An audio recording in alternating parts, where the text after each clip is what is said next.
बिस्मिल्लाहिर्रहमानिर्रहीम। आज जो हम टॉपिक मैं आपसे डिस्कस करना चाह रहा हूँ वो एक जनरल डिस्कशन है कि मोस्टली ये वो क्वेश्चंस मैं आपसे डिस्कस करूँगा जो हर एक के जहन में आते हैं before going to purchase solar, और या कोई भी सोच रहा है कि अगर जो कोई सोलर सिस्टम लगाना चाहता है तो ये वो क्वेश्चंस हैं जिसके बारे में आज हम इसके बारे में कवर करेंगे। But before going to details and regarding the questions, I would request all of you the viewers that who have not been or subscribed channel, please subscribe and also press bell icon so you can get all the notification regarding these types of videos। अच्छा, अब सबसे पहला सवाल ये आता है कि जो आप पैनल परचेज़ कर रहे हैं, जो मोस्टली क्वेश्चंस मुझसे कस्टमर्स पूछते भी हैं कि लेट्स सपोज आप 370 है या 330 वॉट का पैनल है, either how you can make sure कि जो आप पैनल परचेज़ कर रहे हैं उसकी वॉटेज भी इतनी ही है। देखें, इसमें मैं आपको सिंपल सा टिप्स दूंगा। देखें, सबसे पहले ये है कि अगर जो आप टियर 1 का पैनल ले रहे हैं, ए ग्रेड का पैनल है, तो उसके प्रॉपर डॉक्यूमेंट्स भी होंगे, फ्लैश रिपोर्ट्स भी होंगी। ठीक है, फ्लैश रिपोर्ट्स में पैनल की VOC VMP सारी चीज़ें मेंशन होती हैं, वॉटेज भी मेंशन होती है। अच्छा, अब फॉर एग्जांपल मैं आपको एक प्रैक्टिकल एग्जांपल देना चाहूँगा। तो लेट्स सपोज कि आपके पास ये एक पैनल है, हम 330 वॉट का पैनल ले लेते हैं। अब you want to make sure कि 330 वॉट का पैनल है और ये वाकई 330 देगा या 330 नहीं देगा, तो इसके पीछे भी by the way sticker mention होती है। इसके पीछे सारी स्पेसिफिकेशंस लिखी होती हैं, VOC के है, VMP के है। लेकिन यहाँ पे फिर अगेन सवाल ये भी होता है कि स्टिकर वैसे भी तो मेंशन किया जा सकता है, लेकिन फिर उसका जो क्रॉस काउंटर चेक है वो आपने इसकी फ्लैश रिपोर्ट से भी देख सकते हैं। दूसरा, अगर जो आप खुद प्रैक्टिकली एनालिसिस करना चाहते हैं कि वाकई ही ये पैनल 330 है तो 330 ही देगा या नहीं देगा, तो पैनल के पीछे कुछ स्पेसिफिकेशन लिखी होती है कि उसमें उसके जो वॉटेज है, उसके बाद VOC है, उसके बाद ISC है, VMP है और मैक्सिमम पावर वोल्टेज में भी लिखी होती है। यहाँ पे एक मैं आपको मज़ीद एक टिप देना चाहूँगा कि कोशिश करें जो भी पैनल परचेज़ करें वो पॉजिटिव टॉलरेंस में लें। फॉर एग्जांपल, ये जो मेरे पास पैनल पड़ा हुआ है ये 15 वॉट का है, बट इसकी जो टॉलरेंस है वो नेगेटिव में भी है और पॉजिटिव में भी है। माइट भी पॉसिबल कि इसकी नेगेटिव में हो, जो कि आपको फ्लैश रिपोर्ट से भी पता चल सकती है। बहरहाल इस पैनल को मीन्स चेक करने का फ्लैश रिपोर्ट से। दूसरा, आप इन शॉर्ट के जो भी पैनल लें वो कोशिश करें वेंडर से कहें कि मुझे पॉजिटिव टॉलरेंस वाला पैनल दे, नेगेटिव टॉलरेंस वाला ना हो, क्योंकि उसकी कंपैरेटिवली परफॉर्मेंस कम हो जाती है जब ये कंडीशंस टेम्परेचर जैसे बढ़ता है। खैर, दूसरा सवाल ये है कि अब आपने चेक करना है कि पैनल जो है वो आपने फिज़िकली कि 330 है वो 330 ही है पैनल या नहीं। तो उसमें दो कंडीशंस आती हैं, एक STC आती है, एक NOC आती है। अब STC क्या है? स्टैंडर्ड टेम्परेचर कंडीशन, जिसको हम लैब कंडीशंस भी बोलते हैं। इट मींस कि आपके पास जो टेम्परेचर है वो 25 डिग्री सेल्सियस टेम्परेचर होना चाहिए, 1000 वाट पर मीटर स्क्वायर के इरिडेंस का लेवल होना चाहिए। इरिडेंस क्या है वो भी मैं थोड़ा सा आपको इसमें ब्रीफ कर दूं। फॉर एग्जांपल, ये हमारे पास इरिडेंस मीटर है, ठीक है, इसको आप ऑन कर सकते हैं सर। तो इस इरिडेंस मीटर से आप इरिडेंस चेक कर सकते हैं कि कितनी ऊपर से आ रही है, और या पैनल के साथ रख सकते हैं। इससे आपको पता चल जाएगा और कैलकुलेशंस करने में आपको आसानी होगी, ठीक है। और दूसरा, STC में जो आता है एयर का प्रेशर भी आता है, 1.5 जो है वो है एटमॉस्फेयर है। तो ये वो चीज़ें, इस कंडीशन पे आपका जो 330 वॉट का पैनल है वो प्रॉब्ली 335 दे रहा होगा अगर जो उसकी पॉजिटिव टॉलरेंस है, ठीक है। That is called STC।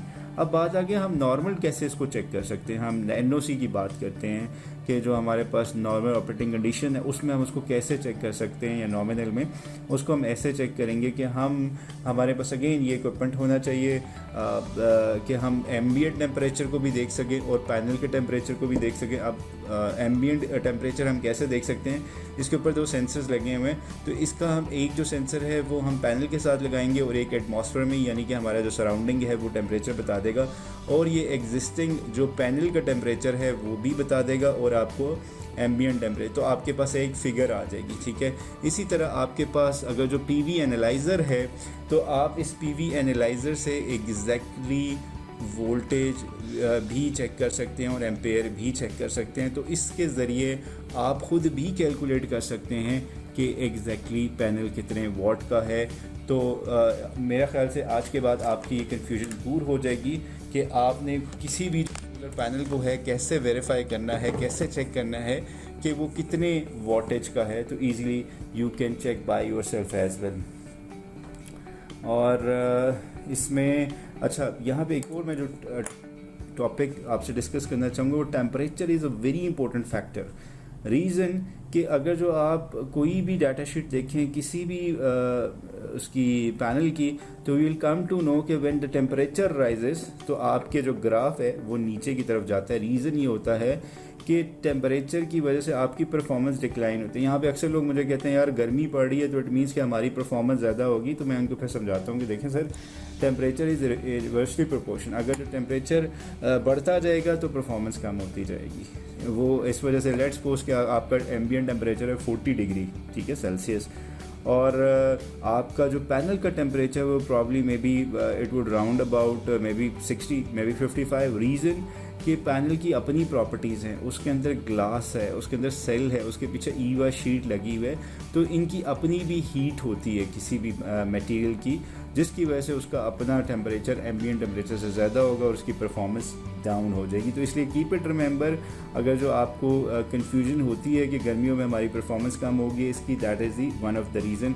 अब यहाँ पे एक और क्वेश्चन ये होता है कि which one is more better, either poly और मोनो। हमारे यहाँ मोस्टली लोग ये कहते हैं कि शायद पोली की जो परफॉर्मेंस है हायर टेम्परेचर में वो अच्छी है और लोअर टेम्परेचर में हमारे पास मोनो की परफॉर्मेंस। अच्छा, ये भी एक कह लें कन्फ्यूजन है। मोस्टली कस्टमर्स आते हैं मेरे पास, दे आस्क दिस क्वेश्चन कि we need a poly, I ask why you are looking for the poly, they said कि यार हमें जो है ना इसमें परफॉर्मेंस अच्छी। तो मैं उनसे कहता हूँ कि हाउ यू है बेसिकली, जी वो किसी ने कहा था, भाई किसी ने जब कहा था you must search by yourself as well. For example कि आपके पास आपको ये पता होना चाहिए कि जो आप पैनल ले लें उसका टेम्परेचर कोफिशिएंट क्या है। अगर जो टेम्परेचर कोफिशिएंट की रेजिस्टेंस बेहतर है मोनो की पोली से, तो of course mono will perform better as compare to the poly. Right now almost both are having same temperature coefficient, even in some cases जो मोनो की टॉलरेंस है या टेम्परेचर कोफिशिएंट है विच इज़ बेटर। तो it means के in any case mono will be performing better in even a harsh climate और या जहाँ पे गर्मी ज़्यादा होगी। और दूसरा, मोनो की आपको करैक्टरिस्टिक्स पता है, इससे पहले मैं डिस्कस कर चुका हूँ कि वो वीक लाइट एफिशिएंट है, उसके वेफर्स किस तरह मैन्युफैक्चरिंग कैसे होती है, वो सारी चीज़ें ये मैं ऑलरेडी कवर कर चुका हूँ। अच्छा, दूसरा ये है कि इन्वर्टर की ratings, how you can confirm either which inverter you want to purchase. For example आपका लोड था 3 किलोवाट। अच्छा, पहले जो रेटिंग होती थी इन्वर्टर्स की, जो हाइब्रिड इन्वर्टर्स होते थे वो केवीए में रेटिंग्स होती थी। ना what is KV and a kilowatt, ये मैं इस इधर इतना मीन्स नहीं डिस्कस करूँगा। इन शॉर्ट ये kilowatt is a bigger unit और केवी इज़ यहाँ पे पावर फैक्टर आता है। केवी में चलिए हम 0.8 फैक्टर लेते हैं और किलोवाट में हमारे पास पावर फैक्टर। मोस्टली जो इन्वर्टर्स आ रहे हैं, चाहे वो हाइब्रिड हैं चाहे वो ऑन ग्रिड हैं, मोस्टली ऑन ग्रिड इन्वर्टर्स की वैसे भी जो की रेटिंग होती थी किलोवाट में ही होती थी, बट हाइब्रिड की केवी में होती थी। बट अब हाइब्रिड की भी आपको पावर फैक्टर 1 के साथ मिलते हैं। मीन्स लेट्स सपोज आपका 3000 वाट का 3 किलोवाट का इन्वर्टर है which is equal to 3 kV, उसके साथ यही रेटिंग मेंशन होती है which is called power factor 1 as well. अच्छा, यहाँ पे एक और, जैसे मैंने पैनल्स की परफॉर्मेंस का बताया, इसी तरह इन्वर्टर की परफॉर्मेंस भी होती है।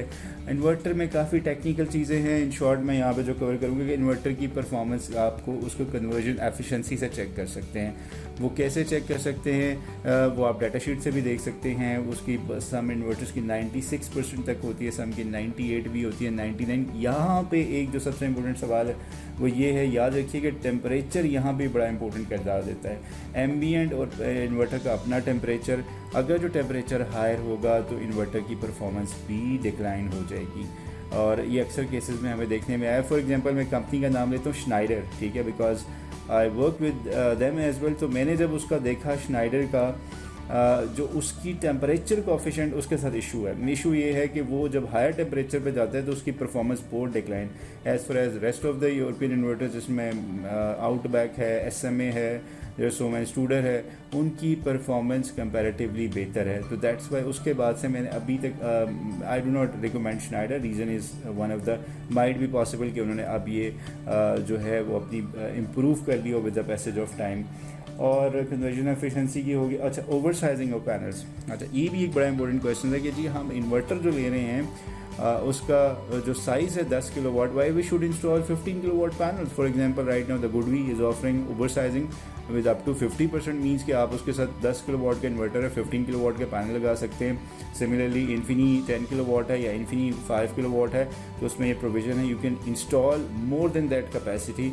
तो यहाँ पे यूज़र अक्सर मुझसे क्वेश्चन पूछते हैं, सर वाई मीन्स हमारी तो उसकी यूटिलाइज तो वो तो हमारे यूजलेस है। नहीं, यहाँ पे जो इम्पोर्टेंट सबसे चीज़ें देखें, जो जनरेशन होनी है वो आपके इरिडेंस पे होनी है, ठीक है, नॉट मीन्स कि हर टाइम आपकी जनरेशन पीक पे होगी। फॉर एग्जांपल आपकी जनरेशन होती है 7 बजे से लेके शाम 4 बजे तक, तो उस दौरान पीक ऑफ पीक आवर्स होते हैं। तो जब आपके पीक आवर से कम जनरेशन हो रही होगी, ऑफ पीक में होगी, तो जो एक्स्ट्रा पैनल्स हैं that will be sporting, means sport इस तरह की वो जो एक्स्ट्रा होगी वो उसको कवर अप कर लेगा। तो आपको मैक्सिमम जो है वो जनरेशन मिल जाएगी, बिकॉज ऑलरेडी लॉसेज हो रहे होते हैं। और चार्ज कंट्रोलर की भी रेटिंग होती है। फॉर एग्जांपल अब अगर जो पैनल्स की रेटिंग ज़्यादा होगी, मीन्स उससे ज़्यादा होंगे, तो उसमें एम्पीटीज़ की क्वांटिटी भी, नंबर ऑफ़ एम्पीटीज़ ज़्यादा होंगे। इसी तरह जो उसकी एम्पेरेज होगी वो ज़्यादा होगी ताकि उसमें पैनल ज़्यादा लग सके। गुडवी की मैं ऑलरेडी आपको एग्जांपल दे चुका हूँ। अब इसी तरह अगर जो आपने परफॉर्मेंस का एनालिसिस करना है कि किसी भी मॉड्यूल इंस्टॉल किए हैं, सिस्टम इंस्टॉल, तो आपको पीक और ऑफ पीक को बड़ा इंपॉर्टेंट जो है वो देखना पड़ेगा। फॉर एग्जांपल आप चाहते हैं कि आपने पैनल इंस्टॉल कर लिया, मैं देखना चाहता हूँ कि यार इसकी मैक्सिमम जो है जनरेशन वो कितनी है। लेट्स सपोज आपने 10 किलोवाट, हम जनरली फॉर एग्जांपल कमिट करते हैं 70-80% तक मैक्सिमम आती है। तो वो जो टाइम है you can check from 10 to almost 12-13, इस दौरान आप परफॉर्मेंस चेक कर सकते हैं। इसके बाद अगर जो चेक करेंगे तो you wouldn't come to know exactly. For example last yesterday I got a case कि उसमें कस्टमर ने मुझे 2:30 बजे कॉल की कि जी मैंने जो पैनल लगाए थे वो 10 किलोवाट है, वो तो 6.5 किलोवाट दे रहे हैं, वाई। मैंने कहा भाई आप टाइम देखें, आप इरिडेंस लेवल देखें, आप किस टाइम चेक करें, और टेम्परेचर देखें कि टेम्परेचर कितना है। जब मैंने टेम्परेचर चेक किया तो एट दैट टाइम 2:30 पे 42 डिग्री टेम्परेचर था, दैट इज़ एम्बिएंट टेम्परेचर। तो मैंने कहा भाई आप कैलकुलेट करें पैनल का temperature, that would be more than that. इसी तरह आप कन्वर्जन देखें, आप इरिडेंस देखें, उस टाइम 700 वाट पर मीटर स्क्वायर की इरिडेंस थी। देन ही न्यू कि नहीं you are saying right. So इस तरह उसने फिर एनालाइज किया कि yes you are saying right.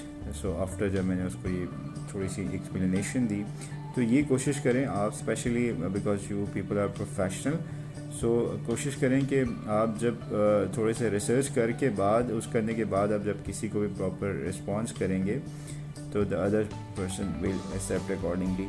Because I'm working in this from last almost 9 years, but I'm seeing that a lot of the people are coming in this field, and that is a very good thing. But unfortunately,